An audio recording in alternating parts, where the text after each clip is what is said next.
ಸಾಮಾನ್ಯ ಪ್ರವೇಶ ಪರೀಕ್ಷೆ ಬರೆಯುತ್ತಿರುವಂತಹ ಎಲ್ಲ ವಿದ್ಯಾರ್ಥಿಗಳಿಗೆ ಕರ್ನಾಟಕ ಪರೀಕ್ಷಾ ಪ್ರಾಧಿಕಾರದಿಂದ ಶುಭವನ್ನು ಕೋರ್ತೇನೆ. ತಾವು ಕಳೆದ ಒಂದು ವರ್ಷದಿಂದ ನಿರಂತರವಾಗಿ ಪರಿಶ್ರಮವನ್ನು ಪಟ್ಟಿದ್ದೀರಾ. ತಮಗೆಲ್ಲರಿಗೂ ಈಗಾಗಲೇ ಗೊತ್ತು, CET ಪರೀಕ್ಷೆಯಲ್ಲಿ ಫಸ್ಟ್ ಇಯರ್ ಮತ್ತು ಸೆಕೆಂಡ್ ಇಯರ್ PUC ಎರಡೂ ಪಠ್ಯಕ್ರಮಗಳನ್ನು ಆಧರಿಸಿ ಪ್ರಶ್ನೆಗಳು ಬರುತ್ತೆ ಅಂತ ಈಗಾಗಲೇ ನಾವು ವೆಬ್ಸೈಟಲ್ಲಿ ಸಹ ನಮ್ಮ ಸಿಲೆಬಸ್ಸನ್ನು ಪಬ್ಲಿಷ್ ಮಾಡಿದ್ವಿ. ತಾವು ಅದ್ರ ಬಗ್ಗೆ ಎಲ್ಲ ನೋಡ್ಕೊಂಡಿದ್ದೀರಾ. ಅದಕ್ಕೆ ಸೀಮಿತವಾಗಿ ನಾವು ಪ್ರಶ್ನೆಯನ್ನು ಕೇಳ್ತೀವಿ. ಯಾರು ಪರಿಶ್ರಮವನ್ನು ನಿರಂತರವಾಗಿ ಪಟ್ಟಿರ್ತೀರಾ ತಮಗೆಲ್ಲರಿಗೂ ಪರೀಕ್ಷೆ ಬರೆಯುವಂಥದ್ದಕ್ಕೆ ಶುಭವಾಗಲಿ ಅಂತೇಳಿ ನಾನು ಪ್ರಾಧಿಕಾರದ ವತಿಯಿಂದ ಕೋರ್ತಾ, ತಮಗೆಲ್ಲರಿಗೂ ಗೊತ್ತಿದೆ 4 ಸಬ್ಜೆಕ್ಟಿಗೆ ತಾವು ಪರೀಕ್ಷೆಯನ್ನು ಬರೀತೀರಾ. ಕೆಲವರು ಇಂಜಿನಿಯರಿಂಗಿಗೆ ಮಾತ್ರ ಹೋಗುವಂಥವ್ರು ಬಯಾಲಜಿಯನ್ನು ಬರೆಯಲ್ಲ.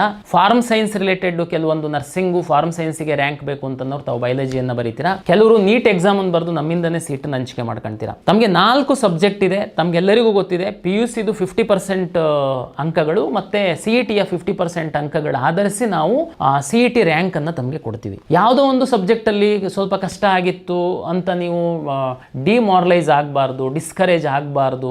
ನನ್ನ ವಿನಂತಿ, ತಾವು ತಾಳ್ಮೆಯಿಂದ ಪರೀಕ್ಷೆಯನ್ನು ಅಟೆಂಡ್ ಮಾಡಬೇಕು. ಯಾಕೆಂತಂದ್ರೆ ತಾವು ಪ್ರಶ್ನೆ ಪತ್ರಿಕೆ ನೋಡ್ತಿದ್ದಂಗೆ ಪ್ರತಿ ಸಬ್ಜೆಕ್ಟಿನ ಪ್ರಶ್ನೆ ಪತ್ರಿಕೆ ಬೇರೆ ಬೇರೆ ಥರ ಇರ್ಬೋದು. ನೀವು ಆರಂಭದಲ್ಲೇ ಪ್ರಶ್ನೆಗಳು ತಾವು ಓದದೇ ಇಲ್ದಿರುವಂಥದ್ದು ಬಂದಿರಬಹುದು. ಹಾಗಾಗಿ ಇನ್ನೂ 3 ಪತ್ರಿಕೆಗಳಿರುತ್ತೆ. ಆ ಪತ್ರಿಕೆಯಲ್ಲಿ ಇನ್ನೂ ಸಾಕಷ್ಟು ಪ್ರಶ್ನೆಗಳಿರುತ್ತೆ. ವಿದ್ಯಾರ್ಥಿಗಳಿಗೆ ನಾನು ಪರೀಕ್ಷಾ ಕೇಂದ್ರಕ್ಕೆ ಹೋಗಿ ತಾವು ಕುಳಿತುಕೊಳ್ತೀರಾ, ಮರಿದೆ ಮೊದಲು ತಮಗೆ 10 ಮಿನಿಟ್ಸ್ ಮೊದಲೇ OMR ಶೀಟನ್ನು ಕೊಡ್ತಾರೆ. ಸಮಾಧಾನವಾಗಿ ಬಂದಾಗ ಸಹ 10 ನಿಮಿಷ ಮೊದಲು ನಿಮಗೆ OMR ಶೀಟನ್ನು ಕೊಡ್ತಾರೆ. ತಾವು ದಯಮಾಡಿ ನಿಮ್ಮ ರಿಜಿಸ್ಟರ್ ನಂಬರು, ಹೆಸರು ಇದನ್ನೆಲ್ಲ ಸಮಾಧಾನವಾಗಿ ತಪ್ಪಿಲ್ಲದೆ ಬರೀರಿ. ಅವಾಗ ಸ್ವಲ್ಪ ನಿಮಗೆ ಶಾಂತವಾಗ್ತೀರಾ. ಆಮೇಲೆ ಕಾನ್ಫಿಡೆನ್ಸ್ ಬರುತ್ತೆ. ಕ್ವಶನ್ ಪೇಪರ್ ಬಂದಾಗ ಸಹ ನಿಮಗೆ 1-2 ಕ್ವಶನ್ ಕಷ್ಟ ಇತ್ತು, ನಿಮಗೆ ಏನು ಚಿಂತೆ ಮಾಡಕ್ಕೆ ಹೋಗ್ಬೇಡಿ. ಅದೇ ಏನು ಅಂತಿಮ ಅಲ್ಲ. ಅದರಲ್ಲಿ ಇನ್ನೂ ಸಾಕಷ್ಟು ಪ್ರಶ್ನೆಗಳಿರ್ತವೆ. ಮುಂದಿನ ಇನ್ನೂ 2 ದಿನ 3 ಪತ್ರಿಕೆಗಳಿರುತ್ತೆ. ಹಾಗಾಗಿ ಎಲ್ಲ ಪತ್ರಿಕೆಗಳ ರಿಸಲ್ಟ್ ಆಧರಿಸಿ ನಿಮ್ಮ ರ್ಯಾಂಕು ಡಿಕ್ಲೇರ್ ಆಗುವಂಥದ್ದು. ಹಾಗಾಗಿ ತಾವು ಸಮಾಧಾನವಾಗಿ ಶಾಂತವಾಗಿ ನೀವು ಪರೀಕ್ಷೆಯನ್ನು ಬರೆದರೆ ನಿಮಗೆ ಒಂದು ಯಶಸ್ಸು ಸಾಧ್ಯ ಇದೆ ಅಂತೇಳಿ ನಾನು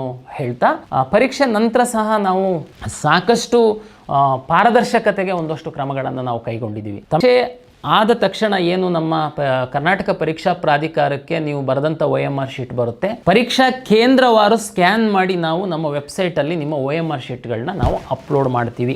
ಯಾವುದೇ ವಿದ್ಯಾರ್ಥಿಗಳಿಗೆ ಯಾವುದೇ ಅನುಮಾನದ ಅಗತ್ಯ ಇಲ್ಲ, ನೀವೇ ನೋಡ್ಕೊಳ್ಬೋದು. ಅದಾದಮೇಲೆ ನಾವು ಕೀ ಆನ್ಸರ್ ಬಿಡ್ತೀವಿ. ಮತ್ತು ತಮಗೆಲ್ಲರಿಗೂ ಗೊತ್ತಿದೆ, ನೀವು ಅಬ್ಜೆಕ್ಷನ್ಸ್ ಕೊಡ್ಬೋದು.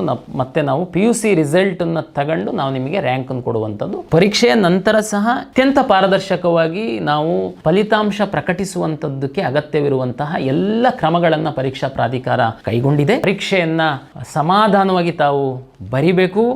ಯಾವುದೇ ಗೊಂದಲಕ್ಕೆ ಎಡೆ ಮಾಡಿ ಕೊಡಬೇಡಿ. ನಾವು ಪ್ರಾಧಿಕಾರದ ವತಿಯಿಂದ ವ್ಯವಸ್ಥಿತವಾಗಿ ಪರೀಕ್ಷೆ ನಡೀಲಿಕ್ಕೆ ಎಲ್ಲ ಸಿದ್ಧತೆಗಳನ್ನು ಮಾಡಿಕೊಂಡಿದ್ದೀವಿ. ನಾವು ಟೈಮ್ ಟು ಟೈಮ್ ಏನು ಡ್ರೆಸ್ ಕೋಡ್ ಇರ್ಬೋದು, ಪರೀಕ್ಷೆಗೆ ಬಂದು ತಾವು ಬರೆಯುವಂಥ ಕ್ರಮಗಳಿರ್ಬೋದು, ಬೆಲ್ ಟೈಮಿಂಗ್ಸ್ ಇರ್ಬೋದು, ಎಲ್ಲದನ್ನು ತಮಗೆ ಕಮ್ಯುನಿಕೇಟ್ ಮಾಡಿದ್ದೀವಿ. ದಯಮಾಡಿ ಪ್ರಾಧಿಕಾರದ ಮಾರ್ಗಸೂಚಿಯನ್ನು ಪಾಲನೆ ಮಾಡಿ ಒಳ್ಳೆ ರೀತಿಯಲ್ಲಿ ತಾವು ಪರೀಕ್ಷೆಯನ್ನು ಬರೆದು ಯಶಸ್ಸು ಗಳಿಸಿ ಅಂತೇಳಿ ಎಲ್ಲ ವಿದ್ಯಾರ್ಥಿಗಳಿಗೆ ಪ್ರಾಧಿಕಾರದ ವತಿಯಿಂದ ಮತ್ತೊಮ್ಮೆ ಶುಭವನ್ನು ಕೋರ್ತೀನಿ. ನಮಸ್ಕಾರ.